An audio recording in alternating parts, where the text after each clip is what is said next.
Life often teaches us its harshest lessons in the most unexpected ways, and sometimes those lessons don't come from strangers or enemies, but from the people we love and trust the most. Tonight, as I sit here with memories heavy on my chest, I want to share with you a story of love, betrayal, and the storm that follows when trust is broken. This isn't just an old tale. It's a reminder that human hearts carry both light and darkness. Welcome to Revenge Depths, where every story is drawn from the shadows of real emotions and real lives. It all began many years ago in a quiet little town in England, where life moved at its own slow rhythm. The story revolves around a man named James and his wife Laura. To the world, they seemed like the perfect couple. Smiles in photographs, laughter echoing at family gatherings, and a bond that looked unshakable. But beneath the surface, cracks were beginning to form, cracks no one dared to notice. James was a hard-working man, the kind who gave his life to his family. Day and night he toiled, believing that love and loyalty were enough to keep his world intact. Laura, on the other hand, had dreams and desires that stretched beyond the four walls of her home. She wasn't a bad woman, but she carried within her a hunger for something more, attention, freedom, and a taste of a life that wasn't bound by routine. For years, James trusted her blindly. He would say, "Laura is my anchor, my safe harbor." He believed in her so much that even the whispers of neighbors never shook his faith. But destiny has a way of pulling back the curtain, and when it does, the truth hits harder than a storm. It was a rainy evening, the kind where the sound of thunder echoes deep into your bones. James had returned home earlier than usual, hoping to surprise his wife, but instead, he was the one who walked into a surprise, a moment that would shatter his world. Inside the dimly lit living room, he saw something that made his heart freeze. Laura wasn't alone. She was laughing, leaning closer to a man James had never seen before. The sight pierced him like 1,000 knives. In that single moment, every sacrifice, every sleepless night, every ounce of love he had poured into his marriage came crashing down. His breath grew heavy, his vision blurred, but he stood there silently, his fists trembling at his sides. Laura noticed him at last, her laughter dying in her throat. The man quickly left, leaving behind a silence heavier than words could ever describe. James didn't shout. He didn't curse. He simply walked out into the rain, his heart pounding, his soul collapsing under the weight of betrayal. That night, James didn't sleep. He sat alone, staring into the darkness, replaying every memory of their marriage. Was it all a lie? Or had she changed along the way? Questions burned in his mind, but answers refused to come. Only one thing was clear. Life as he knew it was over. But betrayal doesn't just destroy, it transforms. It pushes a man to the edge, forcing him to confront not only the betrayal itself, but also the shadows within his own soul. James was no longer just a husband. He was a man standing at the crossroads of love and vengeance, torn between forgiving the woman he once worshipped and unleashing the storm that now raged inside him. And so began the journey. A journey that would test the limits of his patience, his morality, and his very sense of self. This was not just James's story. It is a reflection of countless hidden stories that unfold in silence. And as I, an old man, share it with you, tonight, I want you to remember, trust, once broken, can turn even the gentlest of hearts into a battlefield. The night after that dreadful discovery, James lay awake, his mind trapped in a storm he could not silence. Betrayal, once witnessed, does not stay locked within two hearts. It spreads like fire in dry grass, consuming every corner of life it touches. And as I share this story with you, I remember how that fire began to take hold of everything James once believed in. When James first met Laura, he thought he had found his forever. Their marriage had started like a dream, Dinners filled with laughter, quiet walks in the park, gentle promises whispered late into the night. James would often say to his friends, "Laura is the one who will stand by me, no matter what life throws our way."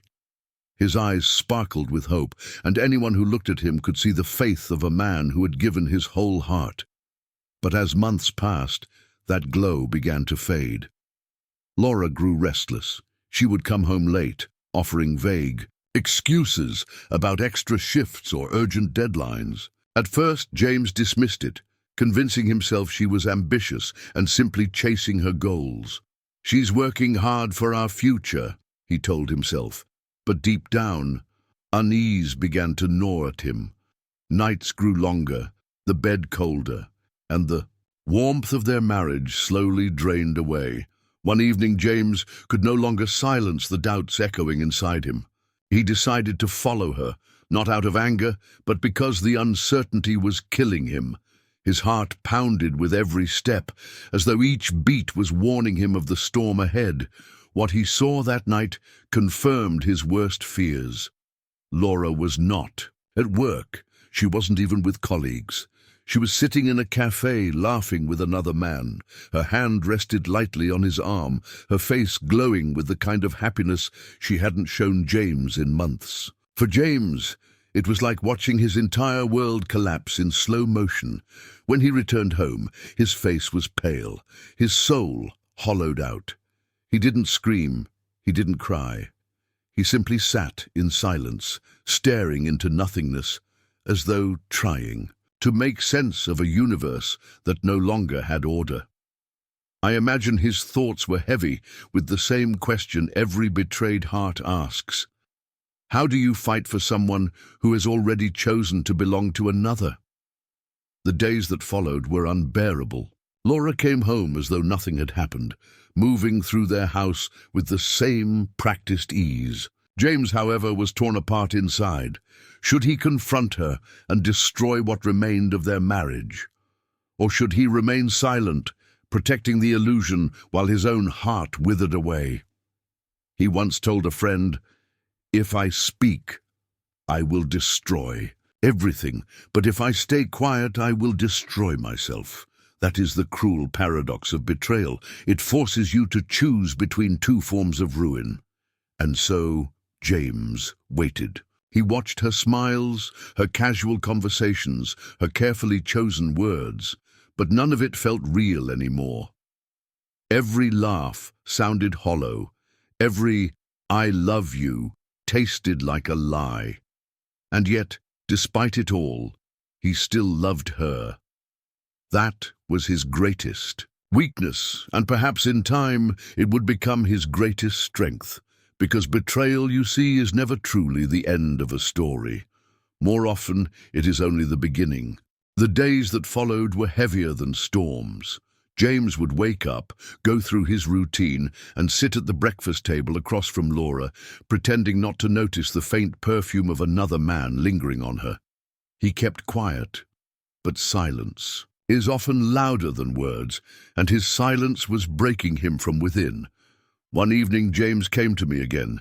His shoulders slumped, his voice barely more than a whisper. "Grandfather," he said, "I feel like a guest in my own house. She moves around as if I don't exist, as if my presence no longer matters. And yet, I can't bring myself to confront her. Why do I still love her when she has already left me in every way that matters?" I looked at him, and in that moment, I didn't just see James. I saw every man who had ever been deceived by the one he trusted most. Love has the power to blind, and betrayal has the power to kill. Together they create a battlefield inside the human soul. But destiny has its own way of stripping away illusions and revealing the truth. A week later, James's worst fears came crashing into reality. He had returned home early from work, a small flicker of hope burning in his chest that maybe tonight would be different. Maybe Laura would smile at him the way she once did. Instead, he found the house silent and dark. Her phone lay abandoned on the counter, buzzing with notifications. Curiosity, mixed with dread, pulled him closer. Then one message lit up the screen. "I miss you already." Tonight was unforgettable. James froze. His blood turned to ice. He didn't need to read further, but his trembling hands betrayed him, unlocking the device. What he saw crushed the last fragile threads of denial holding him together. Dozens of messages, pictures, and calls. Every word was proof of what he had already feared but had prayed was untrue. Laura wasn't just distant. She was unfaithful. When Laura came home that night, she found James waiting in the living room, her phone clenched in his fist, his eyes burning red with silent rage. For the first time, words spilled from him, harsh and raw. "Why, Laura? Why would you do this?" Her expression hardened. There was no shame, no regret, only indifference. She shrugged as if his question were unworthy of an answer. "Because I wanted more, James. You were never enough." Those words pierced him deeper than any knife could. In that moment, something inside James shattered. Not just his trust in her, but his belief in love itself. He left the house without another word, stepping out into the cold night. The stars above looked distant, indifferent, as though the universe itself had turned its back on him. He walked aimlessly, each step heavy with betrayal, every breath weighed down by grief. When he finally returned to me, his face carried an expression I will never forget, the look of a man who had lost everything yet refused to collapse. His voice was calm, but it trembled with suppressed pain. "My marriage is over, grandfather," he whispered, "but my story has only just begun." And indeed, it had. Because betrayal, though it may break a heart, sometimes forges a strength no man knows he possesses until he has nothing left to lose. That night, after discovering the truth, James could not sleep. He lay awake in the silence of his room, staring at the ceiling as Laura's words echoed again and again. "You were never enough." I still remember his trembling voice when he came to me in the early hours of the morning. He sat on the old wooden chair in my study, his hands covering his face. "Grandfather," he whispered, 42 years you have lived with grandmother. Tell me, did you ever feel not enough?" I took a deep breath. "Every man questions himself at some point, James, but it is not about being enough for someone else. It is about being enough for yourself. Laura's betrayal is not your failure, it is hers. She chose greed, lust, and selfishness. That does not define you. But even my words could not erase the hollow ache inside him. Betrayal does not just wound, it rewrites the soul." The next day, James moved out of the house. He packed only a suitcase, leaving behind the home he had built with his own hands. As he walked away, Laura barely looked at him. That cold indifference hurt more than anger ever could. She had already erased him from her life, as though years of love and sacrifice meant nothing. For weeks, James drifted through life like a shadow. He rented a small apartment, went to work, ate alone, and returned to silence. His eyes no longer carried hope. They carried questions. Questions about trust, loyalty, and the meaning of love. But fate has a way of pushing us toward truth. When we least expect it, one afternoon, while leaving his office, James noticed a black car parked across the street. Inside was the man he had seen once in Laura's photos, the man she had chosen over him. Their eyes met briefly, and in that moment, something ignited in James. Rage, yes, but also clarity. This was not just about heartbreak anymore. It was about dignity. The next evening, he returned to his old house, not to reconcile, but to face Laura with the truth she had been hiding. The door creaked open, and there she was, laughing on the phone. She froze when she saw him. "What are you doing here?" she demanded. James's voice was calm, steady, almost frightening in its control. "I'm here to tell you that you can keep the house, you can keep your lies, and you can keep your new life." But know this, Laura, I am no longer your victim. You thought you destroyed me, but you only freed me." Her smirk faded, replaced by something darker, fear, because she realized James was no longer pleading, no longer broken. He was rising from the ashes. When he left that night, he didn't just leave Laura behind. He left behind his weakness, his silence, his shame. For the first time in months, I saw a spark in his eyes when he came to me. "Grandfather," he said, his voice firm, "I will not seek revenge with anger. I will seek it with success. She wanted me destroyed. I will become stronger than she ever imagined." And in that vow, I recognized the birth of a new chapter in his life, a chapter not of despair, but of resilience. The weeks turned into months, and slowly James began to rebuild himself from the ruins Laura had left behind.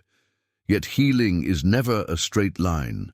It is a battlefield of victories and relapses. Some days he would wake with determination burning in his chest, ready to conquer the world.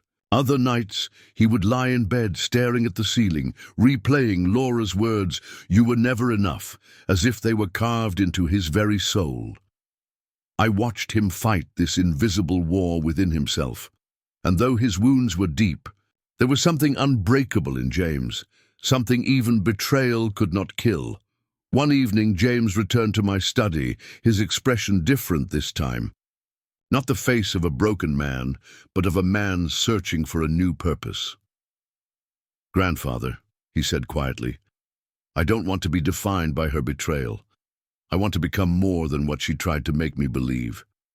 But I don't know where to start." I leaned forward, looking into his weary eyes.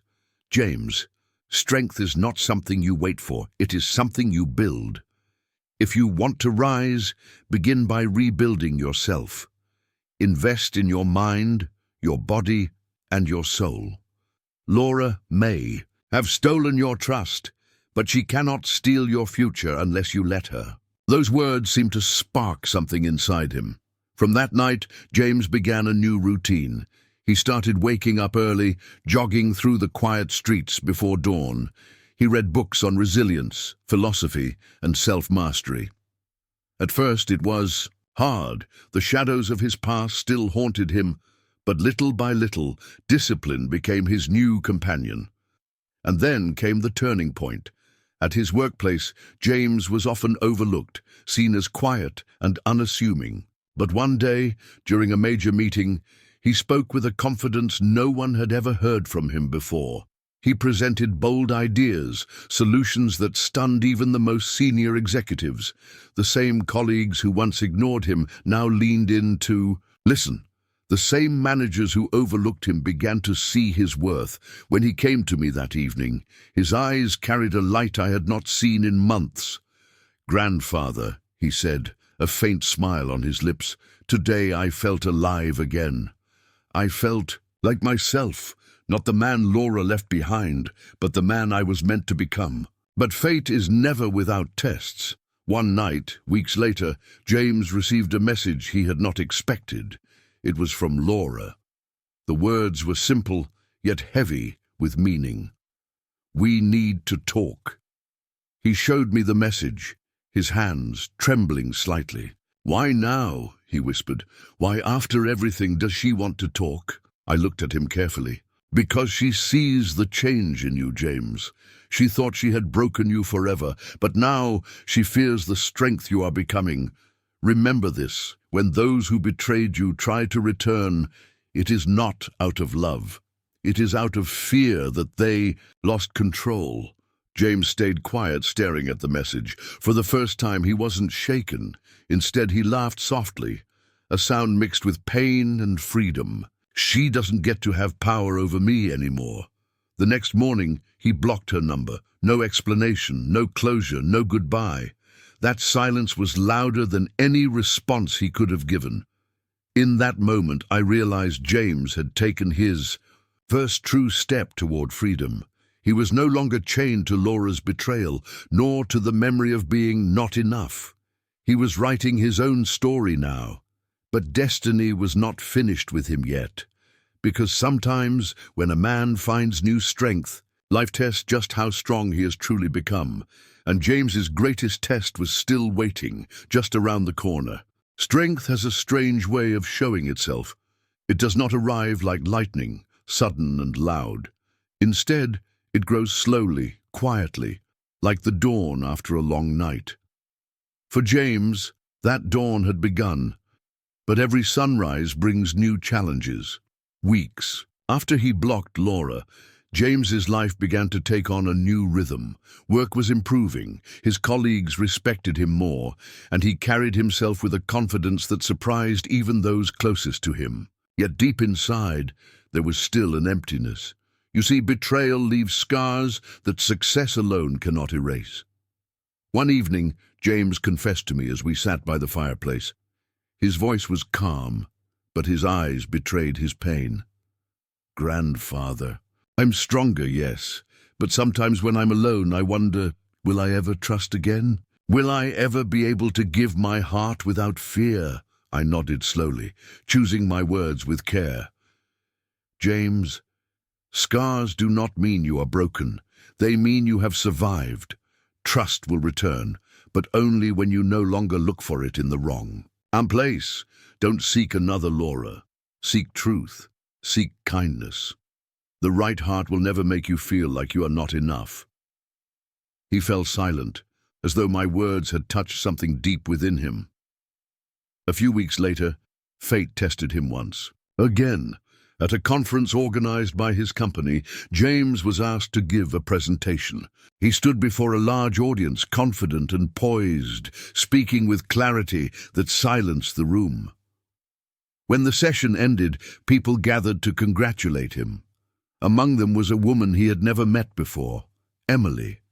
She was polite, intelligent, and carried herself with quiet dignity.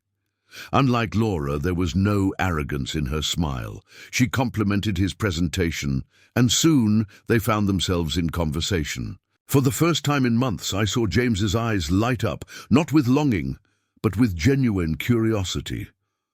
Later that evening, he told me about her. "Grandfather, she's different."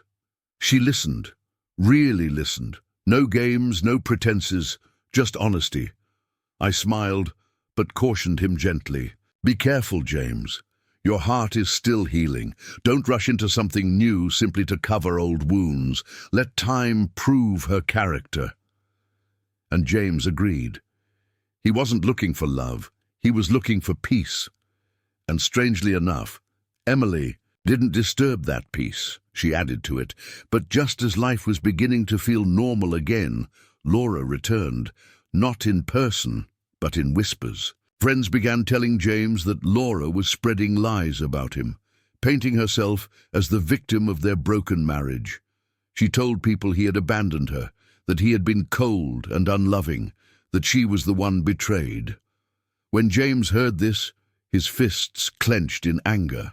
"Grandfather, after everything she did, she dares to play the victim." I placed a hand on his shoulder. "Do not let her lies pull you back into her darkness. Truth has a way of revealing itself. Focus on building, not on defending." But James was not the same man he once was. He no longer hid in silence. Instead, he addressed the rumors directly at work, calmly sharing the truth with those who mattered. His dignity spoke louder than her lies, and slowly, people began to see through Laura's act. One night, James sat across from me with a quiet determination in his eyes. "Grandfather," he said, "Laura wanted to destroy me, but all she did was give me the strength to find who I really am. I am not her victim anymore. I am my own man." And I believed him. For the first time, his words were not filled with pain, but with certainty. Still, destiny is never done. For while James had overcome betrayal and even begun to rebuild trust, life had one final storm waiting, one that would test not just his strength, but the very core of who he had become. Life often tests us when we least expect it. Just when James thought he had regained his balance, fate threw a challenge that shook him once again. It began one afternoon when James received an unexpected letter in the mail. The handwriting was familiar, though he hadn't seen it in months. It was Laura's. His hands trembled slightly as he opened the envelope. Inside was a short note. "James, I need to see you. It's urgent. Please meet me tomorrow at the cafe where we first used to go." For a long while he sat frozen. Every part of him screamed to tear the letter apart, to throw it into the fire and never look back. But another part, the part still curious, still human, wondered why she had reached out after everything she had done. The next evening, James went, not because he missed her, but because he wanted closure. He wanted to face her not as the broken man she had left behind, but as the stronger man he had become. When he entered the cafe, Laura was already there. Time had not been kind to her. The arrogance in her eyes had dimmed, replaced by something that looked like desperation. She looked up at him with a faint smile. "James," she began softly, "thank you for coming. I made mistakes. I was foolish. I let my desires blind me. But I realize now I lost the best thing that ever happened to me." James listened, but his face remained unreadable. "You didn't lose me, Laura. You threw me away. Don't confuse regret with love."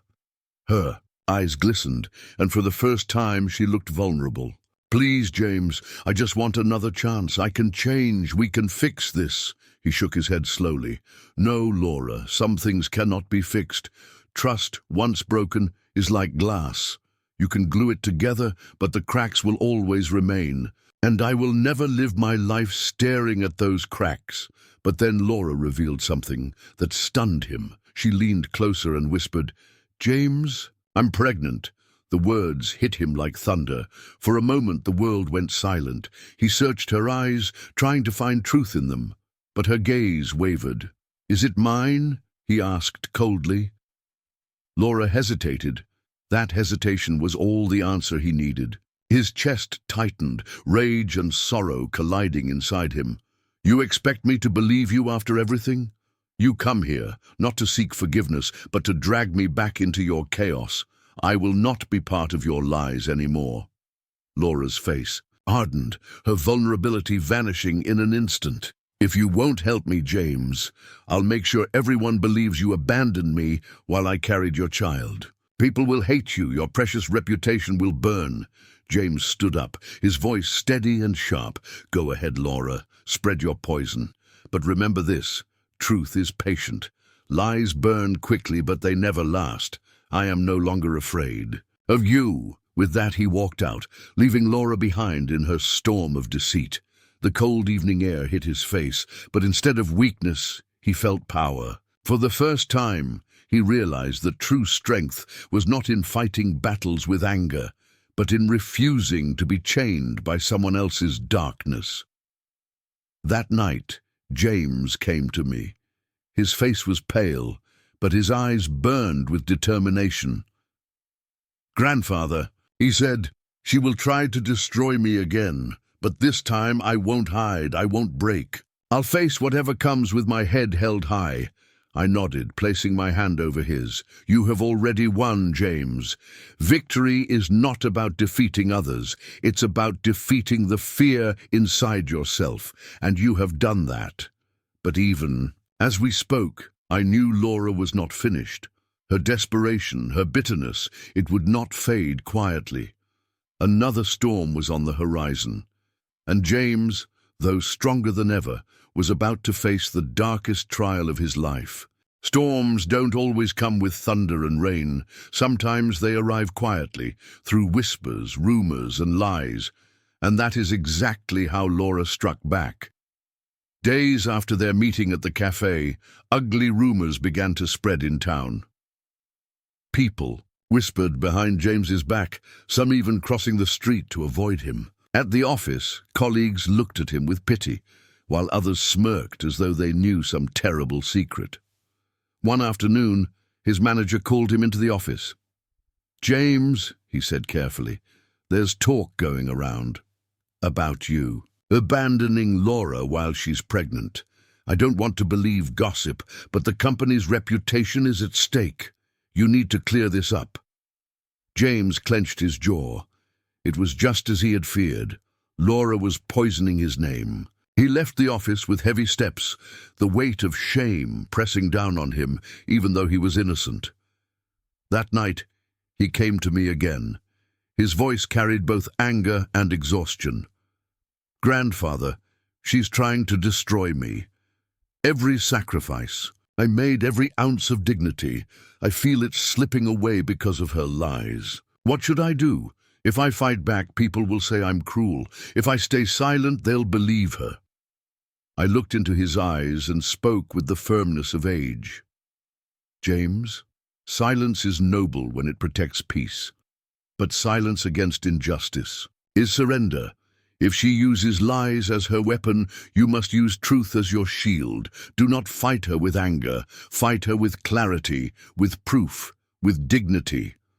The very next day, James began his battle, not of fists, not of rage, but of evidence. He hired a private investigator, a man known for uncovering the truth without bias. Weeks of digging revealed what James already suspected. Laura's pregnancy was not his responsibility. The other man, the one she had betrayed James with, was the father. The investigator even obtained photos and conversations that proved Laura's deceit. When James held the file in his hands, I saw something shift inside him. It was not just relief, it was empowerment. For so long, he'd been on the defensive, but now he had the truth, and truth is the sharpest blade. He confronted Laura one final time, this time not with sorrow, but with strength. She was sitting in her apartment when James walked in, a file in his hand. "Laura," he said calmly, "you wanted to play with lies, but lies are fragile. I have the truth now. The world will know who you really are." For the first time, her mask cracked. Fear flickered in her eyes. "You wouldn't dare," she whispered. James placed the file on the table. "I don't need to shout, Laura. The truth will speak for itself. You wanted me broken.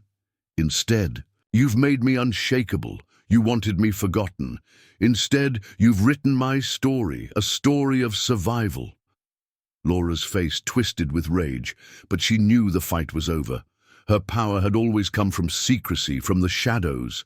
Now, that the light of truth had exposed her, she was nothing more than a bitter memory. When James left that apartment, the air felt lighter. For the first time in years, he felt truly free.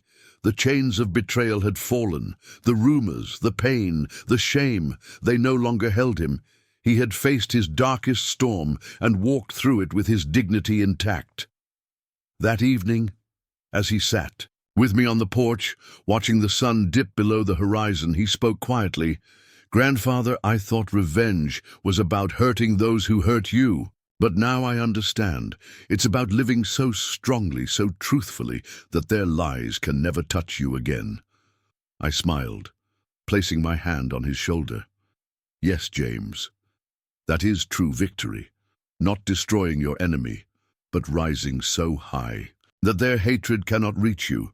But even as peace settled around him, I knew one more chapter remained. The story was not yet finished. For life always saves its sharpest test for the very end. Victory often comes with a price, and for James, that price revealed itself just when he thought the storm had finally passed. With the truth in his hands, James cleared his name. The rumors died down. Colleagues began to respect him again, and the whispers of betrayal no longer followed him like shadows. For the first time in months, he walked with his head high, no longer weighed down by Laura's lies, but freedom, it seems, is never complete without one last battle. One evening, as James was preparing dinner in his quiet apartment, there was a knock at the door. He opened it, and there she was, Laura. But this was not the confident, mocking woman he had once faced. Her hair was unkempt, her eyes swollen from crying, and her hands shook as she clutched her purse. "James," she whispered, her voice trembling, "I have no one else. Please, Let me in." For a long moment James stood frozen. Memories of betrayal, lies, and humiliation flashed through his mind. This was the woman who had nearly destroyed him. Yet here she was, broken and desperate. He stepped aside silently, allowing her in. She sat on the couch, tears streaming down her face. "The man I left you for, he abandoned me. He doesn't want the baby, James. He doesn't want me. I thought I had it all figured out, but now I have nothing."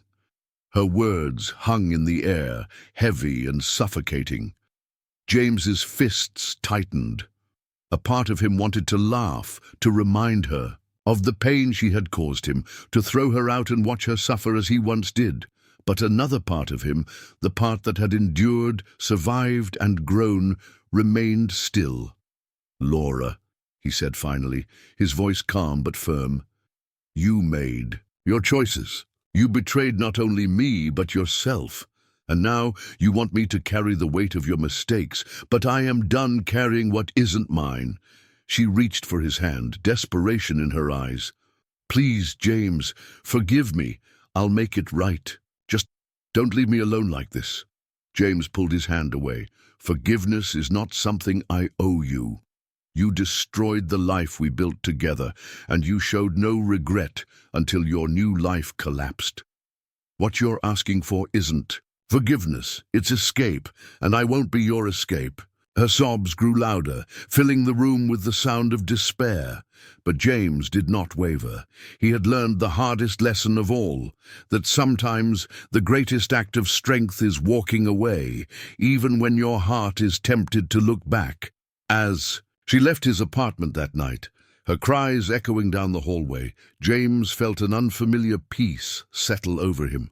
Not joy, not revenge, but peace, the kind that comes only when a man has faced his demons and refused to let them rule him.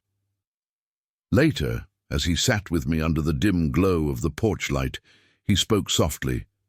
"Grandfather, I finally understand. Revenge isn't about hurting others.